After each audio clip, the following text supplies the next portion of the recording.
Jadi begitu saya bergamis-gamis yang kayak gini, kabur. Sangkanya teroris. Nah, iya aja teroris, nah iya. Pakai gamis.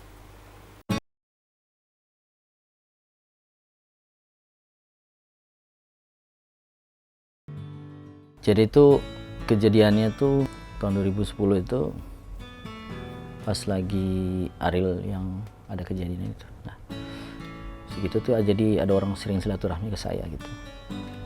Jemaah-jemaah gitu, akhirnya mereka coba ajak saya tertarik gitu. Nah dari situ diajak saya jejak, coba kita ikut 3D 3 harian gitu. Kita apa ini 3 itikaf katanya. Oke. Nah di situ tuh beres dari situ saya udah mulai tertarik keterusan tuh kan. Ini nih masalahnya apa ya, sesuatu yang baru ya, dan saya nggak pernah jauh dari agama istilahnya. Jadi terus akhirnya 2012 tuh Ariel keluar lagi, hasilnya udah selesai bebas. Noah dengan nama baru kan, jalan saya udah gak nyaman sebenarnya karena si agama itu udah nempel ke saya kan.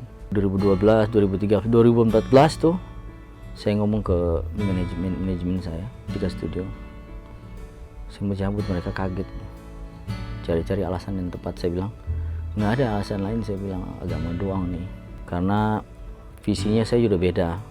Mereka yang terus tetap berkarya, sementara saya yang udah visi misinya beda gitu kan. Nah daripada ini menjaga langsungan band ini, saya bilang biar mereka tetap bagus berkarya. Kalau tetap pakai saya kayaknya saya udah nggak fokus. Saya bilang ya udah saya mundur gitu, saya bilang gitu. Ya sempat sih, karena memang satu album baru rampung setengah, tapi saya udah beres, tugas saya udah beres, udah recording drum, udah musik udah oke, tinggal vokal. Terus kedua masih banyak tour, tapi saya udah habisin juga. Kendalanya hubungan batin aja. Bebannya itu ya kita udah lama ya, 14 tahun bareng-bareng gitu, 15 tahun sama agak susah gitu. Dan saya juga ngomongnya bagaimana, saya harus ngomong apa ke mereka gitu. Tapi pada akhirnya saya harus ngomong karena nggak bisa. Kalau kelamaan juga jadi momok buat saya gitu. Ya udah saya ngomong, akhirnya ya udah, dan mereka ngerti. Tapi selama itu kan mereka ngerti, tahu perubahannya kan.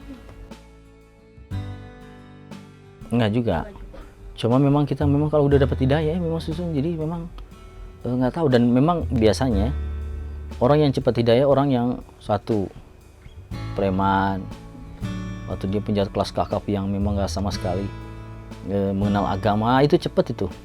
Kalau lebih senang orang yang beragajulan sekalian, nggak nanggung beragajulan, daripada memang orang yang setengah-setengah gitu. Jadi cepat nerimanya gitu. Dan karena memang si posisi agama dalam ini saya memang nggak ada gitu. Tiba-tiba masuk ke gitu kan sesuatu yang baru dan cocok. Sholat nggak ada, nggak pernah bunyi azan, main, pokoknya aduh udahlah lewat. Kebenaran diisi satu ruang kosong yang buat agama gitu. Jadi ya kita ibaratkan semacam itulah ya. Nempel nyerap kayak air tuh, kalau ditetesin terus nyerap. Kalau dia di daun talas nggak akan nyerap, bakalan jatuh ya. Itu nempel akhirnya ya udah.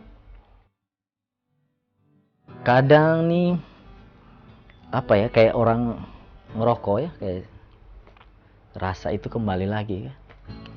Kalau saya main, kalau lagi saya pengen main, udah cukup mungkin 10 menit kah atau setengah jam kok, cuman untuk ngobatin rindu aja, udah habis itu selesai. Kalau itu mah banyak ya, banyak. Jadi ya terutama ya saya jujur aja, kaum Hawa itu kan namanya anak dia yang paling dekat sama kaum Hawa ya. Jadi mungkin yang mereka lihat saya, ya saya minta maaf. Ada yang belum saya minta maaf, saya minta maaf gitu, dimanapun gitu mas. Jadi masih banyak kesalahan, dan saya nggak tahu juga apa saya benar-benar hijrahnya diterima apa belum. Enggak, saya nggak tahu kan, atau salah orang. Banyak juga orang yang saya zolimi, mungkin entah itu perempuan kah atau siapa kah ya kan, yang saya nggak sempat minta maaf gitu. Itu akan bakalan jadi ganjel buat saya kan. Jangan tanya ke saya, tanya sama anak band yang lain juga dong. Kesannya saya terdakwa nanti ya. Yang kita lihat musisi-musisi luar ya nggak jauh bedanya.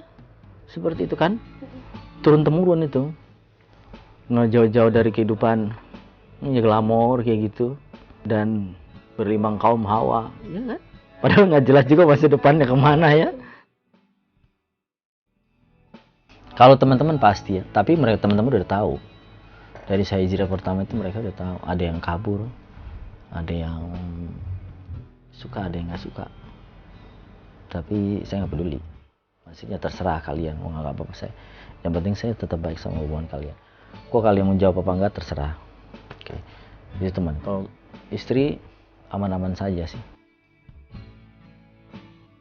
Kesulitan nggak ada. Bahkan saya sangat happy. Maksudnya saya jalani hari-hari saya nggak pokoknya happy. Gitu. Saking happynya saya sedih lah. Lepas beban gitu. Karena hati saya nggak susah. Lancar aja gitu. Ekonomi atau apapun itu. Kalau saya sedih berarti itu lagi happy, lagi saya nggak dapetin suasana gini di manapun. Nggak ada satupun kendala buat di dalam saya, nggak ada. Banyak sih, banyak banget. Tapi ya apa kata lu deh ya, jadi ya kita rasain sendiri ya udah, nikmatin sendiri. Toh kita bekalnya masing-masing loh. Jadi ya saya ngurus diri sendiri aja. Orang sekarang kayaknya susah.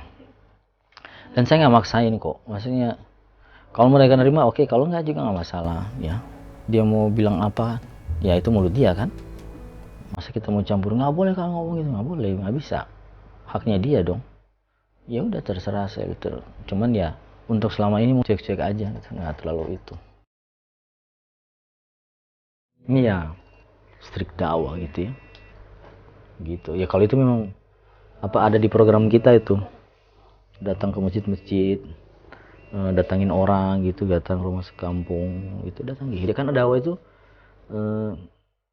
kalau kata ulama nggak bisa lewat broadcast TV, radio, atau nggak bisa sampein man to man, datangin rumahnya kan, itu dakwah yang benar. Nggak bisa broadcast ini nanti ada hari kiamat ini atau nggak bisa, kamu sholat nggak bisa, datangin orangnya, ajak dia. Ya itu tuh pasti lagi tenang pasti, jadi nggak banyak masalah juga.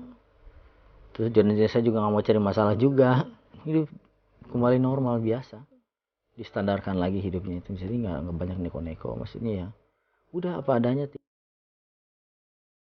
Hijrah itu definisi dari orang yang berpindah dari kehidupan yang kelam ya ke kehidupan yang lebih bagus, lebih cerah.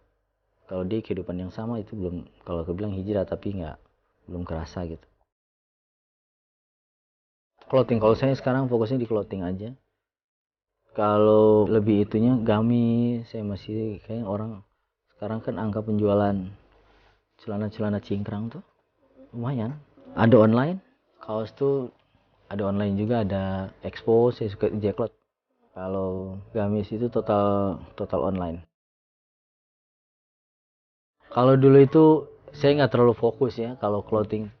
Dia modalnya 10 jutaan, 5 jutaan kalau nggak salah, antara dua itu. Berkembang akhirnya tinggal diputar aja modalnya kan. Modalnya sekitar segitu, tapi kalau sama kayak gamis tuh, gamis bahkan kebanyakan kalau saya bilang. Kalau mau online sedikit-dikit itu mungkin 5 jutaan ya. Itu cari konveksi yang murah sama bahan yang murah, sama tinggal mainin modelnya aja kan ya. Maksudnya biar si pakaian muslim itu nggak terlihat ke Arab-Araban banget gitu kan. Kalau yang pakai jubah panjang udah jenggot, kan anak muda itu mau yang nggak kelihatan soleh tapi panjang, yang simple. Salah satu misi saya juga akrabkan si baju muslim tadi, jadi nggak terlalu yang kelihatan aduh ini ya teroris, nggak. Jadi kelihatan oh bagus ya kayak kemeja biasa, tapi padahal itu baju muslim aslinya, polosan. Saya juga jual dengan harga yang nggak terlalu mahal, artinya berarti ya bisa terjangkau ya. Range-nya kalau gamis itu saya mulai di 160-an sampai 170. Kalau celana kayak celana apa kalau kata Sirwal ya, itu 150-an. Karena saya suka terakhir kan dengan pakaian ini kan saya begitu nyaman. Kalau dipakai sepatu juga masuk. Pakai kaos kaki segala macam, bahkan keren. Kalau saya lihat anak-anak skate itu sekarang kan pakai gitu ya. Celana mulai digulung-gulung ke atas tuh. Walaupun mereka bilang itu tren ini bukan sunnah, ya oke. terserah kalian whatever lah, tapi itu aslinya sunnah. Tambah baju gamis itu mulai bagus tuh. Waduh, kalau itu bahaya juga kalau omset, tapi alhamdulillah ada pepatah kata yang ini nggak sih, rezeki nggak akan ketukar kan. Iya, udah pada porsinya orang itu.